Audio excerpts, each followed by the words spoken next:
राजनीति में किसी नेता की पूछ तभी होती है जब वो चुनाव जीतने और जितवाने की हैसियत रखता। उपेंद्र कुशवाहा खुद अपना चुनाव हार गए, विधानसभा में भी कोई कमाल वो नहीं कर सके। ये नई राज जो आलाप रहे हैं तो कुशवाहा, इसके कारण से भी पार्टी उनके प्रति जो है एक तिरछी नजर उनके प्रति है, मगर इसी की नकल करने में उपेंद्र कुशवाहा मार खा गए। खुद भी गए, उनके समर्थक भी चले गए, न जदयू में उनको ठीक ठाक जगह मिली, सम्मान मिला, न अपनी अलग पार्टी बना करके वो सम्मान पा सके। तो ये तो तय है कि शाहबाज जहाँ जहाँ भी मैंने कमजोरी बीजेपी अपने आप देख रही है, वहाँ प्रधानमंत्री खुद मेहनत कर रहे हैं। तो प्रधानमंत्री का आना ही बता रहा है कि इस बार अटेंशन बीजेपी का उस इलाके पर ज्यादा है। नमस्कार, आप लाइव बिहार देख रहे हैं। मैं हूं राजमोहन तिवारी। देखिए, बिहार विधानसभा चुनाव 2025 के पहले शाहबाद के क्षेत्र में रोहतास जिले के विक्रमगंज में बीते दिन शुक्रवार के दिन प्रधानमंत्री नरेंद्र मोदी की जनसभा में तमाम जो एनडीए के नेता थे, बिहार के मुख्यमंत्री नीतीश कुमार, सभी कोई मौजूद रहा। लेकिन जो तस्वीरें निकलकर सामने आई, जो वहां के फुटेज वायरल हुए, उसमें नीतीश कुमार, सम्राट चौधरी, विजय सिन्हा, नरेंद्र मोदी सब कोई तो नजर आया। चिराग पासवान तक दिखाई दिए, जीतन राम मांझी तक दिखाई दिए, लेकिन हर कोई बस एक चेहरा ढूंढने की कोशिश कर रहा था, और वो है राष्ट्रीय लोक मोर्चा के अध्यक्ष, राज्यसभा सांसद उपेंद्र कुशवाहा। कहां है वो? उस कार्यक्रम में मौजूद थे, मंच पर भी थे, लेकिन कहीं दिखाई नहीं दिए। यहां तक कि प्रधानमंत्री नरेंद्र मोदी ने तमाम नेताओं के जब नाम लिए अपने संबोधन में, उसमें भी उपेंद्र कुशवाहा का जिक्र नहीं हुआ। उसके बाद से बिहार की सियासत में एक बार फिर से उपेंद्र कुशवाहा को लेकर चर्चा छिड़ गई है। काराकाट हारे थे बीते लोकसभा चुनाव में। इस बार एनडीए के अंदर क्या वो इज्जत और प्रतिष्ठा उनकी बनी हुई है, बची हुई है, या फिर सवालिया निशान चुनाव से पहले खड़े हो चुके हैं? हम विस्तार से समझेंगे। हमारे साथ वरिष्ठ पत्रकार रवि रंजन जी हैं और वरिष्ठ पत्रकार प्रवीण बागी जी हैं। कैसे देखते हैं ये कार्यक्रम जो था शाहबाद में, क्योंकि बीजेपी के लिए बड़ा झटका रहा विधानसभा चुनाव 2020 या लोकसभा का चुनाव, और उपेंद्र कुशवाहा को लेकर जो अब चर्चा छिड़ गई है, आपको लगता है कि ये चर्चा जरूरी है? हाँ, ये चर्चा इसलिए जरूरी है क्योंकि एनडीए के वो घटक दल हैं, तो सभी पार्टियों के नेता मौजूद थे, सभी का नाम लिया प्रधानमंत्री ने। एक अकेले वैसे दल के नेता वो रह गए जिनका नाम उन्होंने नहीं लिया, और उनको बिल्कुल एकदम एक तरफ की सीट दी गई थी बैठने के लिए, मंच पर किनारे, बिल्कुल किनारे की सीट। तो ये उपेंद्र कुशवाहा के सोचने का विषय है कि उनके साथ ऐसा क्यों हुआ, और ये कोई अनायास नहीं हुआ, किसी चूकवश उनका नाम छूट गया, ऐसा भी मुझे नहीं लगता। ये सोची समझी रणनीति के तहत प्रधानमंत्री ने उनका नाम नहीं लिया होगा, ऐसा मुझे लग रहा है, क्योंकि वो खुद लिस्ट तैयार करते हैं, पूछ करके तैयार करते हैं कि कौन लोग हैं, प्रमुख लोग हैं उसमें, और वो एक समय उनके मंत्रिमंडल के सहयोगी रह चुके हैं उपेंद्र कुशवाहा। मगर जिस तरह से वो बार बार इधर उधर करते रहे, इसलिए अपनी उन्होंने साख खो दी है। और देखिए, राजनीति में किसी नेता की पूछ तभी होती है जब वो चुनाव जीतने और जितवाने की हैसियत रखता हो। उपेंद्र कुशवाहा खुद अपना चुनाव हार गए, विधानसभा में भी कोई कमाल वो नहीं कर सके, तो इसलिए उनकी पूछ कम हो जाएगी। वही 2-4 सीटें वो जीत करके ले आए, अपने लोगों को खुद चुनाव जीत करके आए, तो उनकी हैसियत बढ़ जाएगी। तो राजनीति में तो इसी तरह से आंका जाता है ताकत, और इसी पर उनकी पूछ और इज्जत होती है। तो उपेंद्र कुशवाहा इसमें चूक गए हैं। अब उन्हें कठोर मेहनत करनी होगी और अपनी स्थिति बनाने के लिए, अपनी जगह बनाने के लिए, और सबसे बड़ी बात है कि विश्वसनीयता कायम करनी होगी। उपेंद्र कुशवाहा की विश्वसनीयता, वो नीतीश कुमार के पद चिन्हों पर चल रहे हैं। नीतीश कुमार में तो ये ताकत है कि वो अपने बलबूते कुछ लोगों को जिता करके ले आते हैं। बुरे दिनों में भी तमाम साजिश, जिसको जदयू साजिश कहती है, साजिश के बाद भी 44-45 विधायक को जिता करके ले आए। तो ये उनकी ताकत है, इसलिए उनकी पूछ बनी हुई है। मगर इसी की नकल करने में उपेंद्र कुशवाहा मार खा गए, खुद भी गए, उनके समर्थक भी चले गए। न जदयू में उनको ठीक ठाक जगह मिली, सम्मान मिला, न अपनी अलग पार्टी बना करके वो सम्मान पा सके। तो इसलिए उन्हें अपनी पूरी रणनीति पर फिर से विचार करना होगा और आगे की रणनीति उस हिसाब से बनानी होगी कि जिससे उनकी राजनीति में साख कायम हो, जनता के बीच उनकी प्रतिष्ठा बढ़े और चुनाव जीतने और जिताने की क्षमता में इजाफा हो। रविरंजन जी को भी इसमें जोड़ेंगे। मतलब एक तो उपेंद्र कुशवाहा का मुद्दा है, क्योंकि लोकसभा चुनाव में बीजेपी का विधानसभा में भी सुपड़ा साफ हो गया और लोकसभा में तो पूरा का पूरा है सुपड़ा साफ हो गया। और कहा गया कि उपेंद्र कुशवाहा बड़ी वजह बन के निकले, क्योंकि पवन सिंह इनके खिलाफ हो गए तो कुशवाहा वोट जो है वो बिखर गया, दूसरे खेमे में चला गया। तो उपेंद्र कुशवाहा की अगर इज्जत मान प्रतिष्ठा एनडीए में नहीं है तो क्या चुनाव के वक्त ये कुशवाहा समाज जो है एनडीए को एक बार फिर झटका दे सकता है? देखिए, उपेंद्र कुशवाहा की जगह पर ही आप देखेंगे कि हाल के दिनों में नीतीश कुमार को जिस तरह से सम्राट चौधरी ने अपने कब्जे में लिया, हाल के दिनों में आप देखेंगे कि नीतीश कुमार के करीब विजय चौधरी और उनके जदयू के जो कद्दावर नेता थे वो सब रहते थे, लेकिन अचानक आप इधर देखेंगे कि सम्राट चौधरी आसपास रहते हैं, नीतीश कुमार को नियंत्रित करते हैं। तो एक टास्क जो बीजेपी के तरफ से सम्राट चौधरी को मिला उसमें वो सफल हो गए, लेकिन वही टास्क उपेंद्र कुशवाहा को, कुशवाहा समाज को अपनी तरफ करने के लिए, तो आप पिछले चुनाव में देखे वो टास्क में सफल नहीं हुए, वो हार गए। अभी हाल के दिनों में और आप देखेंगे पिछले 25 मई को ही उपेंद्र कुशवाहा उसी इलाके में रैली सभा कर रहे हैं, यात्रा कर रहे हैं, और वो कह रहे हैं परिसीमन बचाओ हुंकार रैली कर रहे हैं, परिसीमन सुधारो हुंकार रैली करने लगे। 25 मई को उन्होंने किया। वो ये कह रहे हैं कि 2000 इमरजेंसी के टाइम में इंदिरा जी ने परिसीमन को 20 सालों तक वो कहा, रोक के रखा, फिर 2001 के बाद रोक दिया गया 20-25 सालों के लिए। तो 26 साल, ये 26 में परिसीमन होना बेहद जरूरी है। परिसीमन तो 8 में हुआ है। हाँ, मैं अब वो जिस हिसाब से वो कह रहे हैं कि अगर परिसीमन हो गया तो बिहार में 20 सीटें और बढ़ जाएंगी, माने 60 सीटें हो जाएंगी। तो वो उनको अब लग रहा है कि हमको भी कुछ प्रतिनिधित्व उसमें मिल जाएगा, 60 सीटें अगर हो जाएंगी। ये नई राग वो क्यों अलाप रहे हैं, माने परिसीमन की, वो भी वो मुद्दा कोई जनमानस नहीं है। तो भाई आप मुद्दों से हटकर कोई दूसरी कहानी आप लिखना चाहते हैं। साउथ इंडिया में आप देखेंगे परिसीमन के खिलाफ तमाम नेता खड़े हैं कि नहीं होना चाहिए, ये कह रहे हैं तो 1971 वाला जनसंख्या, हाँ, उसके हिसाब से अब ये कह रहे हैं परिसीमन करा लो फिर से, फिर नए तरीके से। तो क्या राजपूत वाले इलाके जहां इनको वोट नहीं मिले उन इलाकों को कटवाना चाहते हैं क्या काराकाट से, या वो क्या चाहते हैं? क्या माने कुशवाहा समाज का ही कोई ऐसा केंद्र हो जहाँ पर उनको फुल वोट मिल जाए और उससे वो जीत जाए? ये नई राग जो आलाप रहे हैं कुशवाहा, इसके कारण से भी पार्टी उनके प्रति जो है एक तिरछी नजर उनके प्रति है।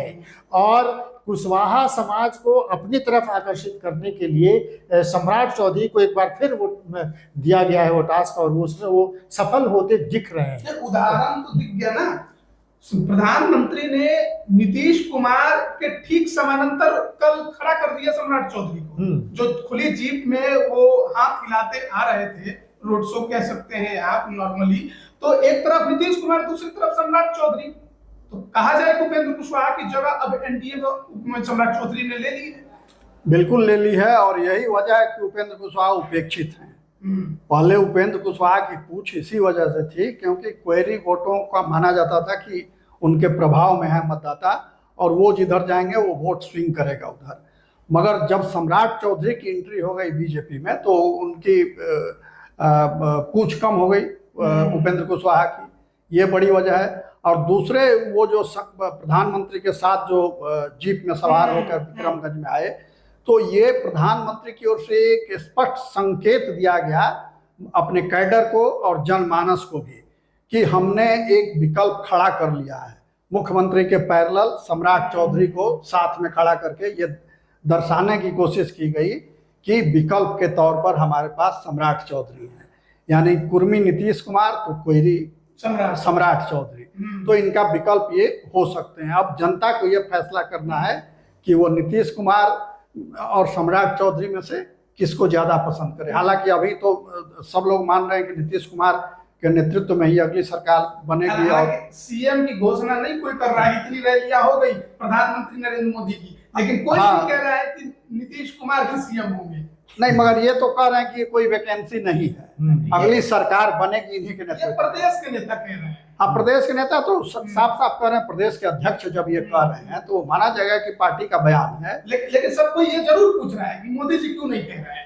तो मोदी जी क्यों कहेंगे? मोदी जी क्या हर राज्य में कहते हैं कि ये हमारे मुख्यमंत्री होंगे? वो तो भाजपा शासित राज्य में भी नहीं कहते हैं कि ये हमारे मुख्यमंत्री। चुनाव लड़ रहे हैं ना? तो यहाँ उनके जो प्रतिनिधि हैं, जो अध्यक्ष हैं पार्टी के, वो तो बार बार कह रहे हैं। अमित शाह भी संकेत दे चुके हैं कि यही मुख्यमंत्री होंगे। तो अब एक ही बात को दोहराने की जरूरत नहीं समझ में आती है। इसलिए दूसरी तरफ नीतीश कुमार इस बात को बार बार खुद कह रहे हैं, हर सभा में वो कह रहे हैं, जहां नहीं बोलना चाहिए वहां भी कह रहे हैं माफी कि मांग रहे हैं। हम कहीं नहीं जाएंगे, हम यहीं पर आ रहे हैं। और मुख्य ये प्रधानमंत्री को 10 बार वो हाथ जोड़ रहे हैं, जो वो तो घोषित कर चुके हैं कि हम जाने वाले कहीं नहीं हैं, और बार बार ये कह रहे हैं कि हम नहीं जाएंगे। आप देखें कि ऐसी सभा में उन्होंने कहा, ये खेल का जो उद्घाटन कर रहे थे यहाँ पर, उसमें भी उन्होंने मन से कहा कि इधर उधर में चला गया था, अब मैं नहीं जाऊंगा। तो नीतीश कुमार जब खुद ही कह रहे हैं, सम्राट चौधरी कह रहे हैं, विजय सिन्हा कह रहे हैं, प्रदेश अध्यक्ष कह रहे हैं कि इन्हीं के, और चिराग पासवान ने भी कहा कि कोई वैकेंसी नहीं है, तो पूरा एनडीए माने इंटैक्ट है इस पर कि नीतीश के नेतृत्व में चुनाव लड़ेंगे। अब उनकी तबीयत की बात है कि वो आगे देखा जाएगा कि अगर नीतीश नहीं तो कौन होगा चेहरा।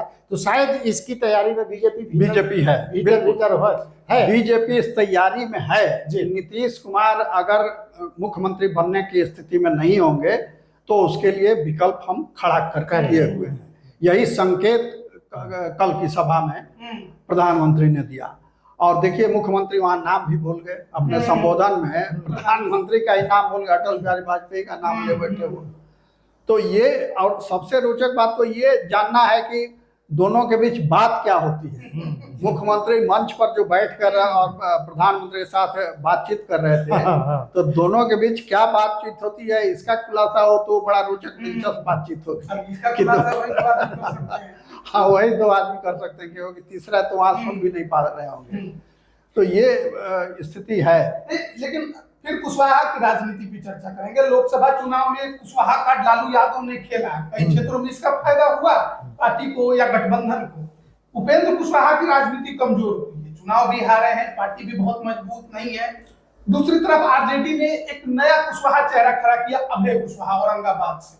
बीजेपी ने सम्राट चौधरी को खड़ा किया। आपको लगता है कि कुशवाहा वोटर जो है इस बार के विधानसभा चुनाव में असमंजस में पड़ेंगे कि किसके साथ जाएंगे? हाँ, असमंजस तो होगा। जदयू ने भी प्रदेश अध्यक्ष बना रखा है कुशवाहा को। उमेश कुशवाहा उनके यहाँ प्रदेश अध्यक्ष हैं, और वो उन्हीं के कहने पर बनाए गए थे। उपेंद्र कुशवाहा के खेमे के माने जाते हैं कि पहले थे, उनके साथ थे। बाद में कहा गया कि काट के लिए उनको बनाया गया, और बनाया गया तो अब वो अस्थायी रूप से बने हुए हैं। और राजद ने भी वोटों पर उनका अधिकार किए हुआ है। लोकसभा चुनाव में शिकस्त दिया अभय कुशवाहा को, जहाँ से कोई सोच भी नहीं सकता था, जो चित्तौड़गढ़ के नाम से मशहूर था, औरंगाबाद, वहां से कुशवाहा कैंडिडेट को खड़ा करा के उसको जिता और नेता भी बना दिया, नेता भी बनाया। तो इसलिए ये अब किसी एक के पास कुशवाहा वोटर की होलसेल एजेंसी नहीं है, वो बंटवारा होगा, बटेगा, कई जगह वोट बटेगा। राजद में भी जाएगा, भाजपा एनडीए के साथ भी आएगा, हो सकता है कि कुछ महागठबंधन के दूसरे दलों के साथ। किसको माने, उपेंद्र कुशवाहा, सम्राट चौधरी, अभय कुशवाहा? नहीं, आज की तारीख में माना जाएगा तो कुशवाहा वोटर में सबसे बड़ा चेहरा सम्राट चौधरी, क्योंकि उनके पास पद है, वो एक्टिविटी में रहते हैं, लगातार सक्रिय रहते हैं, और जिस तरह से पार्टी उनको प्रमोट कर रही है, आगे बढ़ा रही है, जिस तरह से प्रधानमंत्री ने कल मुख्यमंत्री के पैरेलल खड़ा करा के उनको वहां घुमाया, तो ये साफ दिख रहा है कि उनको पार्टी की ओर से एक समानांतर सत्ता के रूप में प्रमोट किया जाएगा। आखिरी सवाल के साथ इस चर्चा को खत्म करेंगे। शाहबाद इस बार के चुनाव में कितना मायने रखने वाला है, कितना महत्वपूर्ण है? क्योंकि हमने देखा कि 20 के चुनाव में बहुत बड़ा झटका लगा, सरकार जाते जाते बच गई, पूरा शाहबाद लोकसभा में तो सुपरा साफ हो गया। तो 22 सीटें शाहबाद में हैं। पिछली बार एनडीए महज 2 सीटें जीत पाया, हालांकि बाद में कई विधायकों को तोड़कर अपने पाले में लाया जरूर है, उपचुनाव में जीत मिली, लेकिन इस बार का जो चुनाव है 22 सीटों का, ये आपके नजरिए से कितना महत्वपूर्ण नहीं, है? निश्चित रूप और ये से सभा उसमें कितना ये प्रभाव है? शाहाबाद को साधने के लिए ही प्रधानमंत्री ने विक्रमगंज को चुना है। और इसको कह सकते हैं कि चुनाव की घोषणा, माने चुनाव की तैयारियों की घोषणा प्रधानमंत्री ने विक्रमगंज की सभा से कर दिया। तो ये तो तय है कि शाहाबाद जहां जहां भी माने कमजोरी बीजेपी अपने आप देख रही है, वहां प्रधानमंत्री खुद मेहनत कर रहे हैं। तो प्रधानमंत्री का आना ही बता रहा है कि इस बार अटेंशन बीजेपी का उस इलाके पर ज्यादा है। आप शाहाबाद में पिछले दिनों के सासाराम में जो हुआ सांप्रदायिक झगड़ा हुआ, और उसमें जवाहर जो वहाँ के बहुत लोकप्रिय वहाँ के नेता थे, महागठबंधन की सरकार थी। आप देखेंगे कि वो जो सामाजिक परिस्थितियां और जो समीकरण जो बिगड़ रहे हैं, उसको भी साधने के लिए बीजेपी ने बड़ी तैयारी की है। तो इस बार आप देखेंगे बक्सर में, रोहतास में, कैमूर में, आरा में, इन सब जगहों पर एक सभा ने बहुत असर छोड़ा है, विक्रमगंज की सभा ने।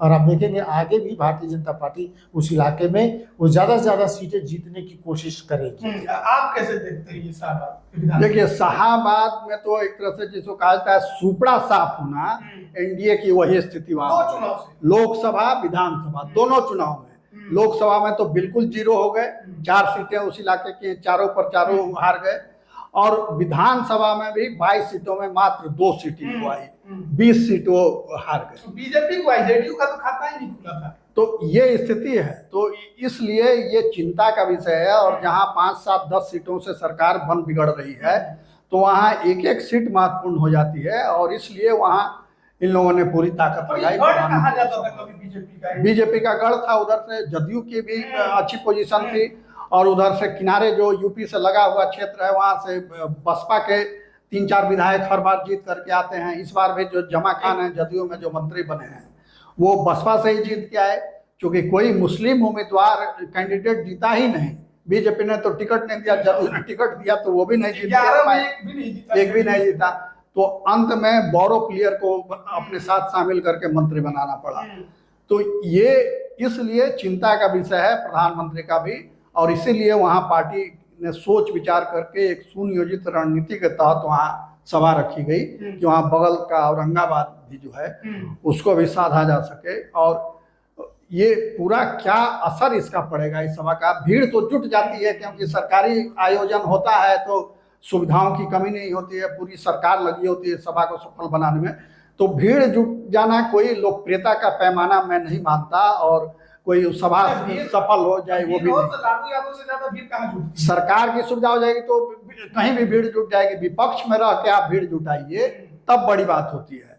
तो सरकारी भीड़ तो आ जाती है, मगर वो भीड़ जब तक वोट में तब्दील ना हो तब तक वो शक की नजर से देखी जाएगी। अब ये जो भीड़ जुटी कल, वो वोट में कितना बदलती है, इस पर वहां उस इलाके में एनडीए का भविष्य निर्भर करता है। बिल्कुल।